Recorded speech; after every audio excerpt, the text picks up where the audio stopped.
నమస్తే.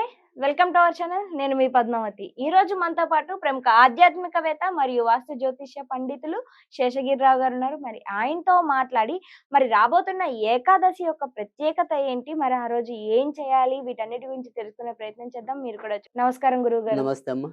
గురుగారు, ఫిబ్రవరి 24వ తేదీన మనకి ఏకాదశి రాబోతుంది. అయితే ప్రతి నెల ఏకాదశి వస్తుంది. ఇది కామన్. మనం ఎప్పుడు చెప్పుకుంటూనే ఉంటాం అవును. దీని గురించి. అవును. అయితే ఈసారి రాబోతున్న ఏకాదశి నామము మరియు దాని ప్రత్యేకత అన్నిటికన్నా విశిష్టంగా ఆ రోజు ఏం చేస్తే మంచిదంటారు? తప్పకుండా. ఈసారి అంటే ఇంతకు ముందు ఏదైతే వచ్చిన ఏకాదశి ఏది ఉందో అది భీష్మ ఏకాదశి లేదా జయ ఏకాదశి అన్నాం. హ్మ్. ఇప్పుడొచ్చిన ఏకాదశిని విజయ ఏకాదశి అంటాం. అంటే సో, విజయ ఏకాదశి అంటే అన్నిటికి విజయాలే దొరుకుతాయని అనుకోవచ్చంటారా? అంతే. అంటే మనం ఇప్పుడు ఒక్కొక్క సందర్భంలో ఒక్కొక్క రకమైన హ్మ్. జయం అనేది. సో, జయము అనేదానికి, విజయము అనేదానికి ఒకసారి తేడా ఏంటనేది కూడా నేను మన దగ్గర ఒక వీడియోలో కూడా చెప్పాను. జయము హ్మ్. అనేది ఏంటంటే గనక మన వ్యక్తిగతంగా వివిధ కార్యాల్లో సాధించే దాన్ని జయము అంటాం. సామూహికంగా ఆచరించే దాన్ని విజయము అంటాం. హ్మ్. అంటే ఒక రాక్షస సంహారం జరిగిందనుకోండి సామూహిక విజయం అది. హ్మ్. సో, మీరొక పరీక్షల్లో విజయ పొందాము. దాన్ని జయమనాలసలు. ఓకే. సో, ఇది దాన్ని తేడా లేకుండా ఓకే. ఆడేస్తాం ఇలా. అవును. సో, జయము, విజయము అంటే రెండిటికి కొద్దిగా చిన్న వ్యత్యాసం ఉంది అంతే. హ్మ్. సో, ఇక్కడ విజయం అనేదేంటంటే సామూహికంగా అందరికి మంచి జరగటం అనేది. సామూహికంగా అందరికి జయం కావటం అనేది. హుహు.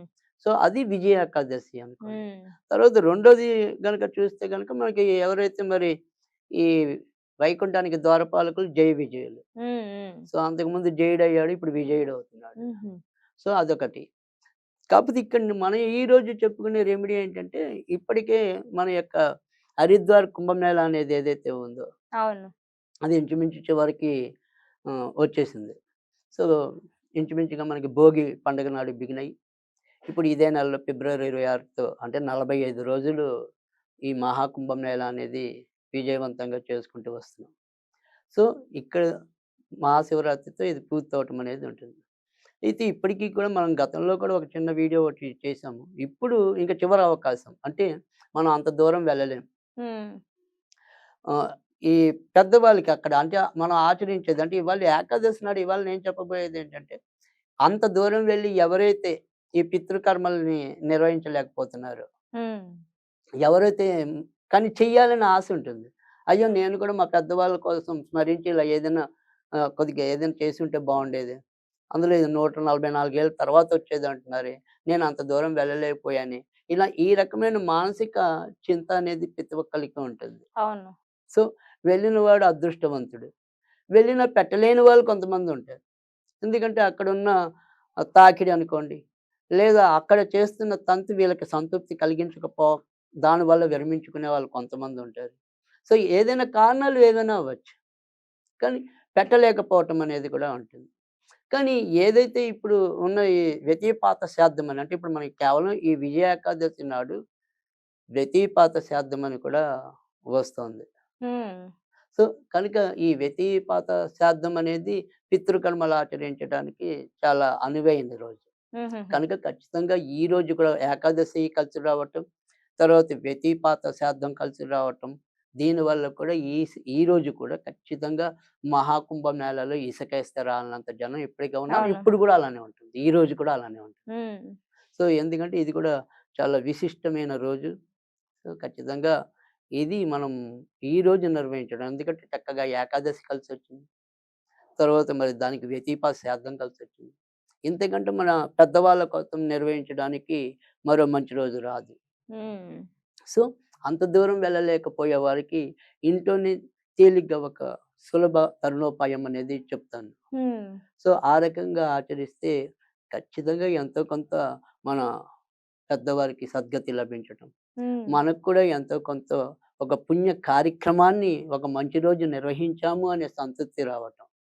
ఈ రకంగా మేలు జరగటం అనేది ఉంటుంది. ఏం చేయాలి అంటే గనక ఇంట్లో విష్ణువు ఫోటో అయినా సరే, హ్మ్. శివుడి ఫోటో అయినా సరే, ఏదో ఒక ఫోటో అయితే ఉండాలి. ఉన్నాక మరి ఏం చేయాలి అంటే గనక ఇత్తడి కుందులే వాడాలి. హుహు. లేదా అంటే మట్టి ఇత్తడి కుందులు ప్రమిదలు. తప్పితే ఇంకేది వాడకూడదంటారు. అంటే మట్టి ప్రమిదలు కూడా వాడొచ్చు. హ్మ్. లేదా ఇత్తడి. అంటే ఇంకా ఇప్పుడు రాగి ఈ గాని ఆ! తర్వాత ఇంకేమైనా మీ ఇంట్లో ఉంటే అవి వాడకూడదు. ఎందుకని అంటారు? అంటే అసలు నిజంగా అయితే చాలా మందికి అంటే ఇత్తడి అనేది అసలెప్పుడు శ్రేష్టము. ఏ హ్మ్. దేవత పూజకైనా.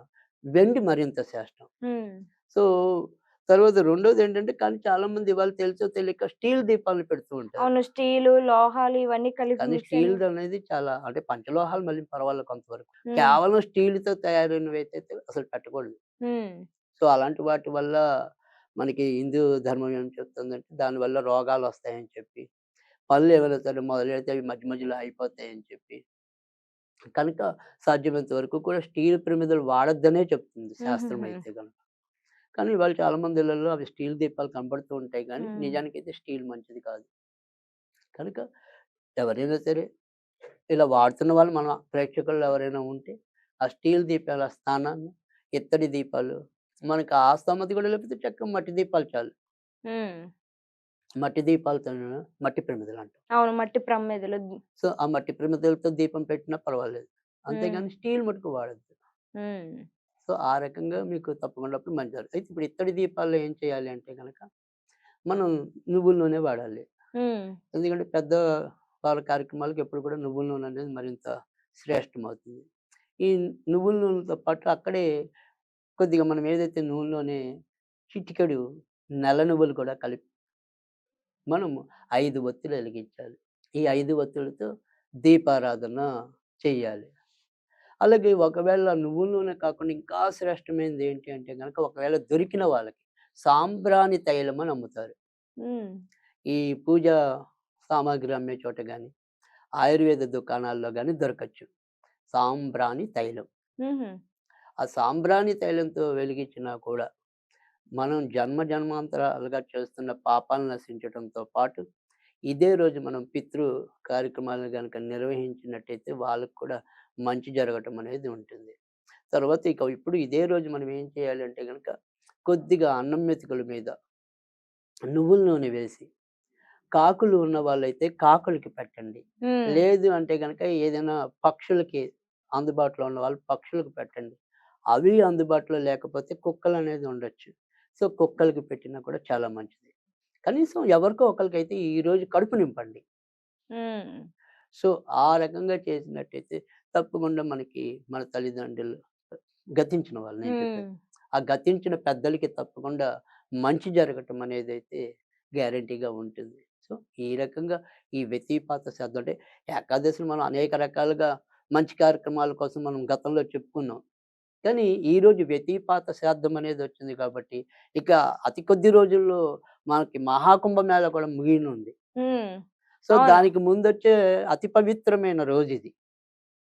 ఆ కుంభమేళా ముగింపుకి ముందు అతి పవిత్రమైన రోజు ఇంకిది. ఇది ఆఖరెక్కువ. పెద్దవాళ్ళ కార్యక్రమాలకి. అంటే ఈ మామూలుగా కుంభమేళా వరకు అన్నీ మనం నిర్వహిస్తూ ఉంటాము. అది వేరు. కానీ ఏదైతే ఇక్కడ ఈ శ్రాద్ధం అనేది ఉందో, ఈ వ్యతిపాత శ్రాద్ధం అని చెప్పి, అలాంటి దానికి అటు పెద్దవాళ్ళ కార్యక్రమాలు నిర్వహించడానికి ఇది చాలా మంచిది. హుహు. సో, అందుకని ఈ 2 కలిసొచ్చాయి మనకి. ఇటు ఏకాదశి అవును. కలిసొచ్చింది. ఈ వ్యతిపాత శ్రాద్ధం అనేది కలిసొచ్చింది. కనుక ఈరోజు ఆ రకమైన కార్యక్రమాన్ని ఇప్పుడు మళ్ళీ మళ్ళీ రాదు కాబట్టి ఈ ఏకాదశిని ఇలా ఉపయోగిద్దాం. అనేక రకాల ఏకాదశులున్నాయి. మనం ఇంకా మంచి మంచి మన కోరికలు తీర్చుకోసం కోసం. కానీ ఇలాంటి అవకాశం అనేది అరుదుగా వస్తుంది. సో, ఆ అరుదుగా వచ్చే అవకాశాన్ని మనం వినియోగించుకోవటం అనేది వదులుకోకుండా. వదులుకోకుండా. నిజంగా సో, గురుగారు.